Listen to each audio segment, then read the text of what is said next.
2023 നെടുമ്പാശ്ശേരിയിൽ വെച്ച് KSRTC ബസ്സിൽ ലൈംഗിക അതിക്രമം കാണിച്ചതിന് അറസ്റ്റിലായ സവാദ് എന്നയാളെ മലയാളികൾ മറക്കുമെന്ന് തോന്നുന്നില്ല. അന്നത്തെ അപകടകരമായ ഒരു ദൃശ്യം വ്യാപകമായി പ്രചരിച്ചിരുന്നു. കേസിൽ ജാമ്യം ലഭിച്ച് പുറത്തിറങ്ങിയപ്പോൾ സവാദിന് സ്വീകരണം നൽകുന്നൊരു വീഡിയോ. ഇന്ന് വീണ്ടും സമാനമായൊരു കേസിൽ സവാദ് അറസ്റ്റിലായി. തൃശ്ശൂരിൽ നിന്നും മലപ്പുറത്തേക്കുള്ള യാത്രയിൽ KSRTC ബസ്സിൽ വെച്ച് പെൺകുട്ടിയോട് ലൈംഗിക അതിക്രമം നടത്തുകയായിരുന്നു സവാദ്. ജെയ്സൺ ചാമവളപ്പിലുണ്ട് കൂടുതൽ വിവരങ്ങളുമായി. ജെയ്സൺ ചാമവളപ്പിൽ, അങ്ങനെ സവാദിന് പൂമാലയിട്ടവരെ ഇപ്പോൾ കാണാനില്ല. ഇനിയും ഒരുപക്ഷെ പൂമാലയിടാൻ അവരൊക്കെ ഈ വഴി വരുമായിരിക്കും. സവാദിനെ അന്ന് ശിക്ഷിക്കാൻ തുനിഞ്ഞതാണ്. ഇപ്പോൾ വീണ്ടും സവാദ് സമാനമായ കുറ്റകൃത്യം ചെയ്തിരിക്കുന്നു, ലൈംഗികാതിക്രമം നടത്തുന്നു എന്നുള്ളതാണ് മനസ്സിലാക്കുന്നത്. എന്താണ് പോലീസ് പറയുന്നത്?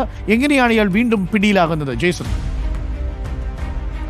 അരുൺകുമാർ, കേരളത്തിൽ നമ്മുടെ പൊതുസമൂഹത്തിൽ ഒരു സ്ത്രീക്ക് നേരെ നടന്ന ലൈംഗിക അതിക്രമത്തിൻ്റെ പേരിൽ ജയിലിലടയ്ക്കപ്പെടുകയും പിന്നീട് ജയിൽ മോചിതനാവുകയും ചെയ്ത ഒരു വ്യക്തിയെ ആ വരവ് ആഘോഷമാക്കുകയും അയാൾക്ക് സ്വീകരണം നൽകുകയും ചെയ്ത ഒരു അനുഭവം നമ്മുടെ കേരളീയ സമൂഹത്തിൽ അതിനു മുൻപ് നാം കണ്ടിട്ടില്ല. അത് സംഭവിച്ചത് 2023 അതും സവാദ് എന്ന വ്യക്തി നെടുമ്പാശ്ശേരിയിൽ വെച്ച് KSRTC ബസ്സിൽ വെച്ച് ഒരു പെൺകുട്ടിയോട് അപമര്യാദയായി പെരുമാറിയതിൻ്റെ പശ്ചാത്തലത്തിൽ പോലീസ് പിടിക്കുന്നു. അതിനുശേഷം ഇയാൾ ജയിലിലടയ്ക്കപ്പെടുന്നു. പിന്നീട് ജയിൽ മോചിതനാകുന്ന സാഹചര്യത്തിലാണ് ആഘോഷ പരിപാടികൾ സംഘടിപ്പിക്കുന്നത്. പക്ഷേ ആ പ്രതി വീണ്ടും അതേ കുറ്റം KSRTC ബസ്സിൽ വെച്ച് തന്നെ നടത്തി എന്നതിൻ്റെ പേരിലാണ് ഇപ്പോൾ പിടിക്കപ്പെടുന്നത്.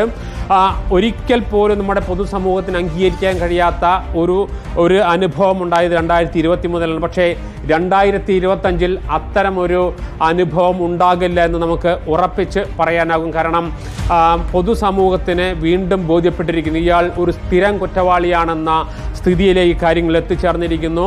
അതുകൊണ്ട് തന്നെ അത്തരമൊരു തെറ്റിനി നമ്മുടെ സമൂഹത്തിൽ ആവർത്തിക്കപ്പെടില്ല. പക്ഷേ ഇയാൾ നിരന്തരമായി കുറ്റകൃത്യം ചെയ്തുകൊണ്ടേയിരിക്കുന്നു എന്നതിനുള്ള തെളിവാണ് ഇപ്പോൾ അവസാനമായി പിടിക്കപ്പെട്ടിരിക്കുന്നത്. തൃശ്ശൂരിൽ നിന്നും മലപ്പുറത്തേക്കുള്ള യാത്രക്കിടയിലാണ് ഇത്തരമൊരു അതിക്രമം ഉണ്ടാകുന്നത്. അതിൻ്റെ പേരിൽ പെൺകുട്ടി തൃശ്ശൂർ ഈസ്റ്റ് പോലീസ് സ്റ്റേഷനിൽ പരാതി കൊടുക്കുന്നു.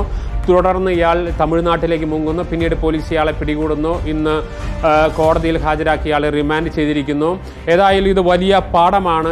കുറ്റകൃത്യങ്ങൾ ആഘോഷിക്കപ്പെടുന്നത് നമ്മുടെ സമൂഹത്തിൽ ഒരിക്കലും അംഗീകരിക്കാൻ പാടില്ല, അരുതാത്തതാണെന്ന വലിയ ഒരു അരുതായ്മയുടെ പാഠം കൂടി നൽകുന്നതാണ് സവാദിന്റെ ഇന്ന് ഉണ്ടായ സംഭവം. അതിനുശേഷം അയാൾ വീണ്ടും ജയിലിലടയ്ക്കപ്പെടുന്നതും.